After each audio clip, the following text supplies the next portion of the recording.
Here is the first thing I want to talk about. I said to you earlier that how we deal with customers is what's foundational. And I want to start here. Pause here. Sabrina, you've gone too far. Go back to values changing. And I want to start here.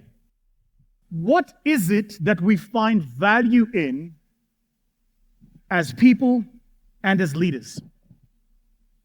What is it that we find value in? To understand this, perhaps we need to start with this simple question. But what is value?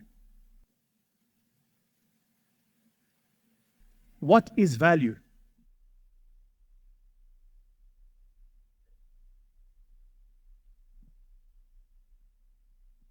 My view is that value is anything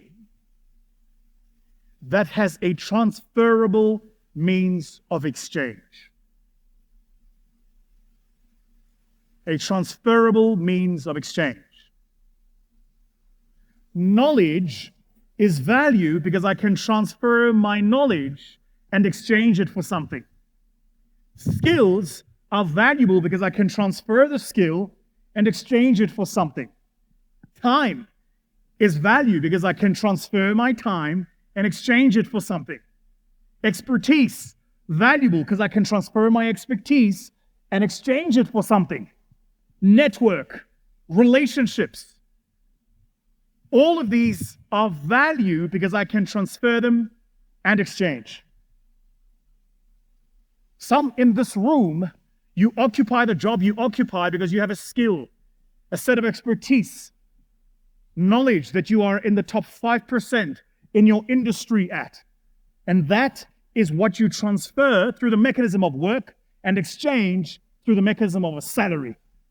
And so therefore, that's your value. That's your value. The difficulty here is this. Value is changing. 5 foundational ways I'm going to talk about that value is changing. Sabrina, these 5 foundational ways that value is changing. And the ways that value is changing are, first, Sabrina, keep going, in the marketplace. See, when I was younger, the marketplace was something that you went to. We had these things called the souks. And you went to the souk and you bought something. You wanted a pen, a watch, some spices, and you'd go to the souk and you would buy something. And the marketplace was an area where there was a value and an exchange. Sabrina, what happened next is that there was a transfer in how this value started to take place. And the transfer in how this value started to take place is it went from being in the marketplace to being in the product. Now, in the world of the marketplace, value was in relationships.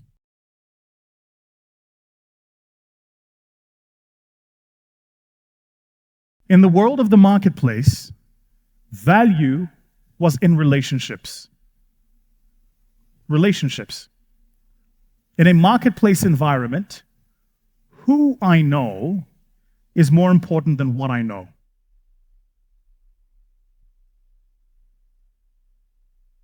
So when I was a wee boy, we used to go to the local plaza. It was called where I grew up. And local plazas, they had these like vendors. Just sound team, just deaden my sound a little bit. It's too much reverb. And at the plaza, there were like these local vendors. And you go to the local vendor, and there was the one vendor my mom loved who would sell the good spices. Another vendor my mother loved who would sell the good fabrics. Another vendor my mother liked who sold good vegetables. And whilst there were many other vendors who sold the same thing, my mother consistently went to the same vendors that sold those things because she had a relationship of trust with these vendors. Does this make sense? Each and every single one of these vendors was small enough that they focused obsessively on their relationship with my mother. This is back in the day when a CRM was a person's head, not a system. Some of you here are old enough to remember a time your grandfather or grandmother ran their little business like this. And they knew Mrs. So-and-so from 2 houses down the street. Sometimes they would give my mother credit. And there was no contract, no loan agreement. just the trust that she would be back next month and she would settle that debt. In the marketplace, relationships were the currency of value. The problem was the world went into this hyperdrive of hyper production and efficiency. Much of the world outsourced its productive capacity to the East. As a consequence of this, because goods were coming cheaper from places like China and Vietnam, people no longer cared about the relationship. They wanted a product at the cheapest price. Relationships in a marketplace environment were transformational. Products in a product environment are transactional. So it doesn't really matter if I know you, like you, understand you, know where you come from. What does matter is, am I going to give you the best product at the cheapest price? And we built high growth, highly scalable businesses selling completely unemotional services and products to people we didn't even understand. Can I say that again, but slower? We built high growth, highly scalable businesses in a completely unemotional product to people we didn't even understand. So who cares if I know what your needs and wants are? I know that you need mobile money, so just get it from me. Who cares if I know what your needs and wants are? I know that you want the latest Panasonic flat screen TV 58-inch at the cheapest price, so just buy it from me. And we lost, over 20 years, the muscle of building relationships. We developed this muscle of transacting. Buy now, buy cheap, buy often.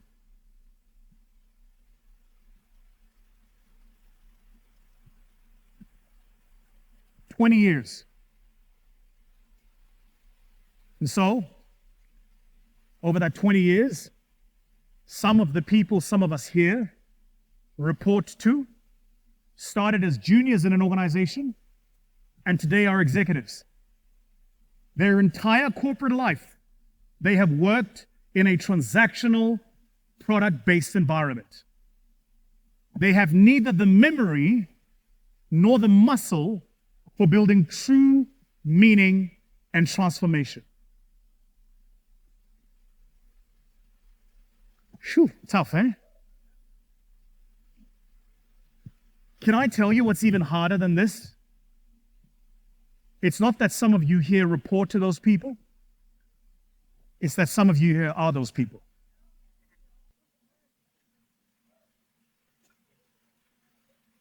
Now, there is some saving grace. Now, here is the saving grace.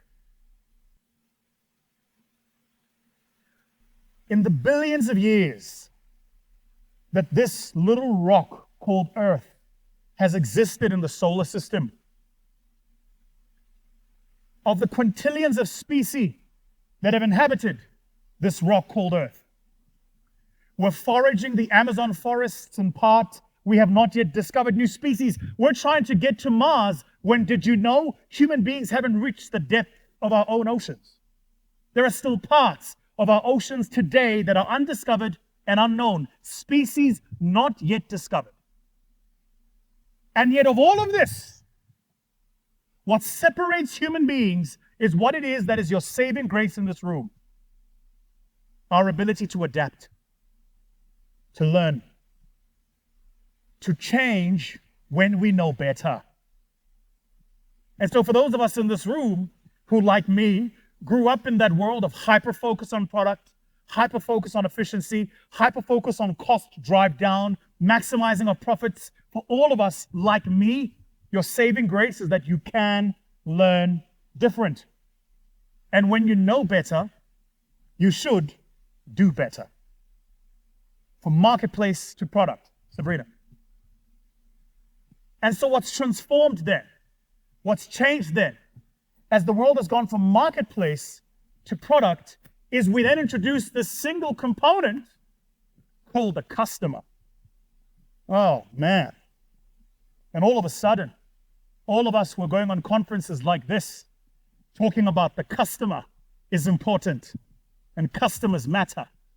And you all watch a couple of videos on YouTube of some American CEO who says things like, the customer's always right, you know?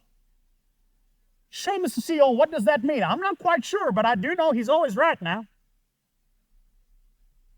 By the way, that's not true. The customer's not always right. It's not true. In fact, the customer's often wrong. However, don't clap, the customer is king. And do you know what it means? The king doesn't have to be right. The king calls the shots. Many a nation has gone to war over a king that made a mistake.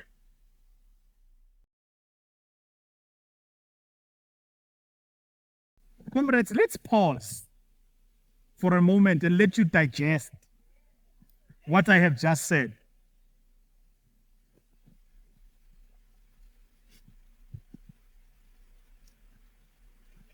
If I was ever white, I would be an actor and my name would be Brad Pitt. It's true. No, Brad Pitt said that, I didn't. He said if he was ever black, he'd be me. I was dreaming, but that's what happened. And not only would I be Brad Pitt, but I would be Brad Pitt in this movie called Troy. Who knows the movie? And Brad Pitt plays this shredded machine of a man called Achilles. And the whole plot of the movie is that the city of Troy has never been invaded. In fact, that's where the expression a Trojan horse comes from. And that's where the expression she's got walls like the city of Troy comes from. But the brother of the prince soon to assume the throne in the city of Troy, a man called Hector, his younger brother falls in love. There's always women. Love, what a liar. What a liar. Falls in love with a young lady called Helen. And he takes Helen from another tribe. Helen happens to be married to the king of that clan. This sparks an entire fight, it does. And so, the tribe from whence they come decide that they're going to attack the city of Troy, but they can't breach the walls of Troy. And so Achilles, he operates as a mercenary. He's of the army, but he's not in the army. He's the guy that runs a small marshaled group of soldiers who are allowed to operate outside of the rules. Pause that story, put a full stop, new paragraph. That was good, right? Pause, full stop, new paragraph. When we started here, I sat in this chair, and what did I do before we started? I prayed. We know that the oldest Bible in the world was written first in Ethiopia. So we know that actually Christianity, to what we're taught, contrary, is actually emanated in Africa. But that's not the point I want to make, though. Here is the point I do want to make. How did Christianity spread into the lands of Africa? Say again, what did you say? Missionaries. Missionaries. Remind me, how many soldiers did missionaries travel with? None.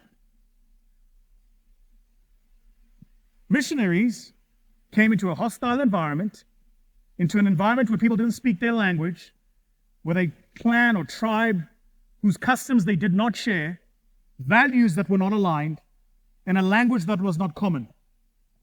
And all they carried was a book bound by black leather. And not only that, but they went into those hostile environments to convince those people that their beliefs were different to what the missionary said was the one true belief. Listen, you want to make an enemy out of somebody, attack their children. Yeah? Sure. You want to make an arch enemy out of somebody? Attack their God. Going into an environment and transferring the God people pray to, it's not an easy task. So I want to be clear. The mercenaries go in and use guns. The missionaries go in and use books. The task is the same. How do we transform the people on the inside? Did you get that? Right. Why is this important? Because as the world transformed and changed into the world of the customer, one of the changes we did not make was to think about how do we operate in our own spaces as missionaries or as mercenaries. I'm going to make this so simple for you to understand so you follow my example. In my own team, in my own business, I have missionaries and I have mercenaries. I have a set of challenges and problems over which I don't ask for people's cooperation. I tell them, and if they don't do it, I shoot them. Then I have a set of challenges and opportunities where I rather coerce, work, educate, transform, and build goodwill. This is why the world's largest donor-funded organization is the United States Aid, and the world's largest army is the United States Army. We're going to change you if we shoot you or help you. You choose. Quick check-in. How are we doing? Are we still getting value? Yes? Excellent. Leaders in this room, here is the trick. When you're managing people and you want to transform people, change people, missionaries, mercenaries, carrot, stick. I'm going to incentivize you to perform. If you don't, I'm going to punish you for not performing. It is the only language human beings understand for evolution. First, I ask nicely, then I tell you. But sooner or later, you're going to change. It's the only way that sessions such as this can truly be effective in our lives. Otherwise, we've all come here dressed up nicely, listened, some video, audio material was shot, had a cup of coffee afterwards, go back to the company and say, yeah, log in my 3 hours for HR and training, and just get back to my work. So, what do we use mercenaries for? Well, I'll tell you. Typically, we use mercenaries in environments where we know we have a distribution of power that is not centralized against the thing we're using mercenaries for. Sure. I could run a whole strategy session just on that. What do you attack? You attack the thing that is not standing together. They're recording this, so certain things I can't say. But let me tell you what I can say. I want you to imagine we have a key account we want to win somewhere with a very large company that's a multinational. I love multinationals, by the way, because typically multinationals are riddled with rules, processes, and people who are playing defense on territory. I'm head of Africa. Yeah, but I'm head of credit cards. Okay, so who makes the decision over credit cards in Africa? Head of Africa or head of credit cards? Do you see it? Large organizations always fall into the gap of believing the silo is more important than the ship. And so the heads of silos run little fiefdoms. Head of credit cards, head of savings, head of transactional banking, head of customer service. And customer service head is not sharing with head of credit cards that they've got a customer service problem. Now, let's assume I wanted to sell an IT system into this company. What would I do? Sure, I'm going to send in my missionaries to go in and evangelize my IT system, to show some Gartner reports, do some benchmarking, show a life in the, do you guys do Gartner reports? Okay. So to show a day in the life of a customer, we might do some benchmarking exercises. If you use the system today, this is where you'd be, this is where you are. The difference is the gain and the upside. Then I'd build a business case. That's how we sell. Everything we sell, we build on business cases because we sell services. So what do? We go to the customer and we quantify the cost of doing business today. Then we quantify what would be the cost of doing business with us. And the difference is the business case. My job is to demonstrate that the difference is less than the cost of implementing my product. Did you get that? Do you know what that does? It removes emotion. It becomes a head decision. Buy X, get Y, save Z, make an impact on A. Missionaries. But at the same time, I might send in a few mercenaries to go and talk to the head of credit card and say, what's head of global doing, man? Don't they understand your market, your region? Don't they understand your customers? Shouldn't they be giving you more resources? Have you seen what your competitors are doing? And I might agitate. Then I might go to head of global and say, what's head of credit cards doing? Don't they understand you run a global business? Don't they know that you've got global regulators? That you've got a board you've got to worry about? And here they are trying to tell you about this country called Uganda with a shilling? Sorry. Don't they understand how big you are? Some of you are sitting in the room, hands in pockets, going, this sounds unethical. No. There's a word for it. It's called strategy. It's why I win. Because what's important?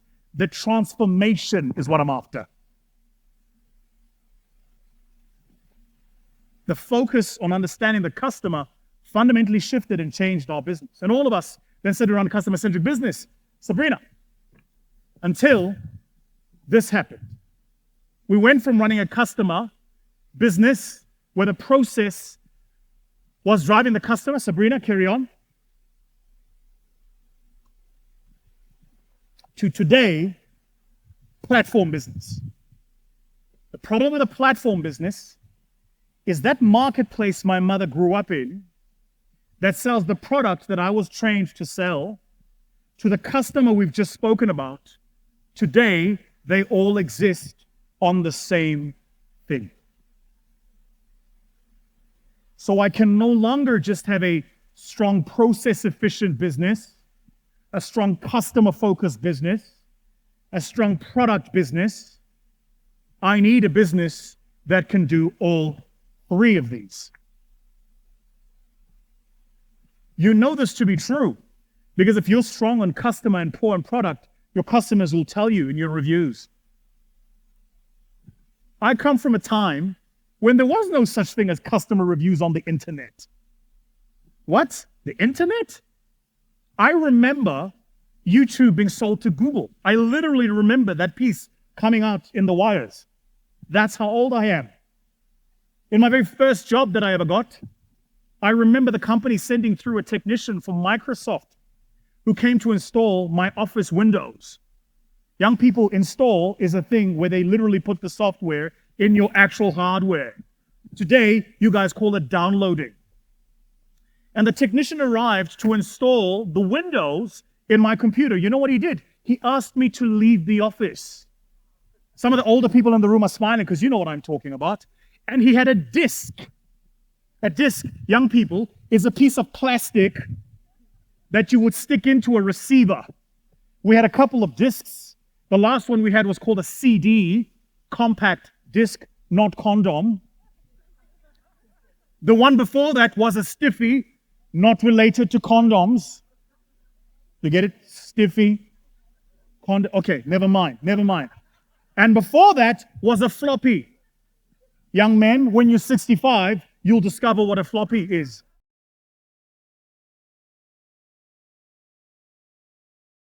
You know, the great thing is I'm making these jokes up as I go. And the funny thing is the young people going, that's not funny. Yeah, it is. It's going to happen. In the world I come from, you install this little device and whoops was your uncle. They asked me to leave. They installed the Microsoft. When I came out, before that, watch the old and gray-haired people in the room now, I was operating on something called Lotus Notes. Oh, yes. Back when there was MS-DOS.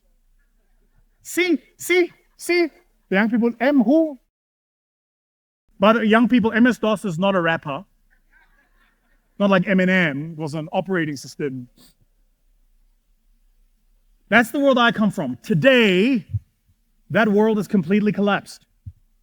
That device, whether it was a Microsoft certified partner, paid a couple of $100 to come and install it.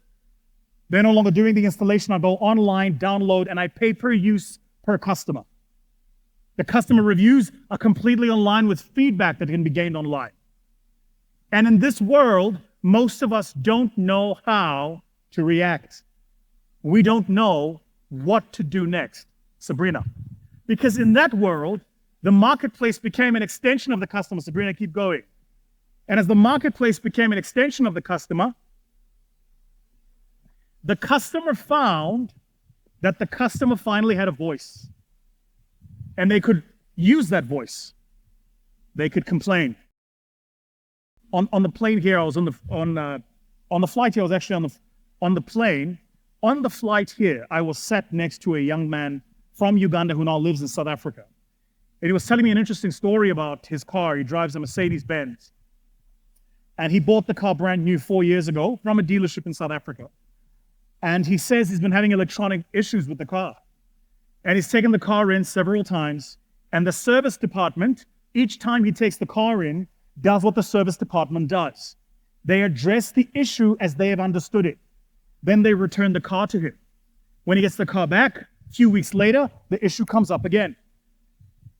Didn't really matter. He kept returning the car, and the service department kept on fixing the issue at a surface level. Because their scorecard was not necessarily solving the issue as much as it was getting the car out of the workshop with the issue solved as fast as possible. See, nobody was measuring whether or not the issue was solved forever. They were simply measuring, is the issue solved at that time?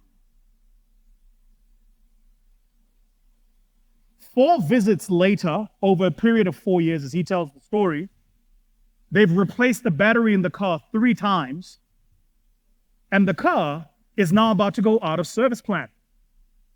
So he returns the car again with an issue. He says, I've brought this car here 4 times now. This is the 5th. And each time I've done so, you guys have fixed it, and then the same issue comes up again. You are the manufacturer. Surely you know exactly what the problem is. He says, it's about to go out of warranty. And woe be unto you if this car has the same issue out of warranty that you have been fixing in warranty, you will be liable. What happens? Same thing. You just fix the car and give it back to you. Gets the car back. A few weeks later, the issue comes up again. Contacts the dealer principal. Says to the dealer principal, this is issue number 5 now. Over 4 years. Same issue, unresolved. Says to the dealer principal, I'm escalating the issue. So you know the dealer principal thinks, escalate to who? So what does he do?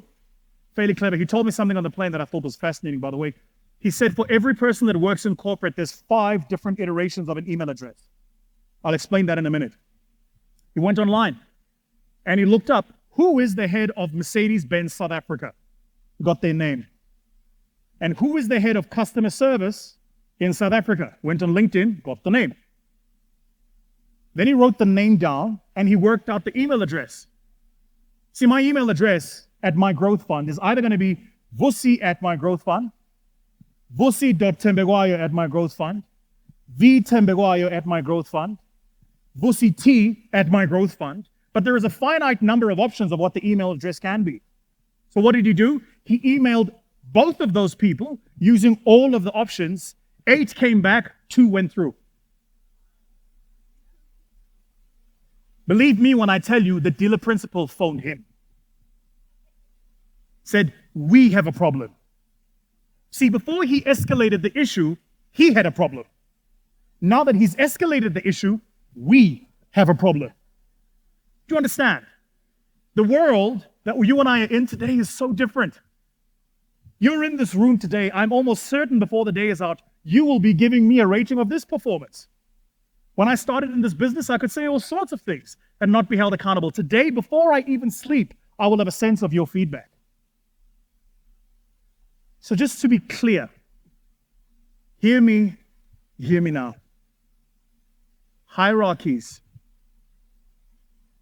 reporting lines, command structures, and job titles only exist in the four walls of your company.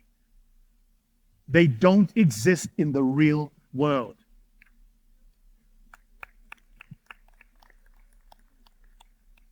I know your CEO is the big boss. He's the chairman.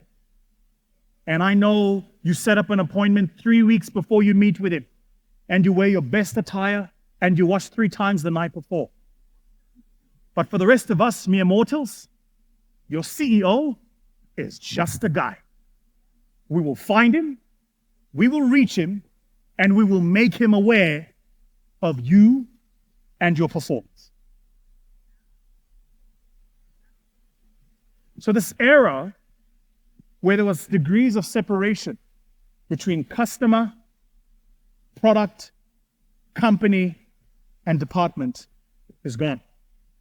They all now exist literally in the palm of your hands on that device that some of you here are using.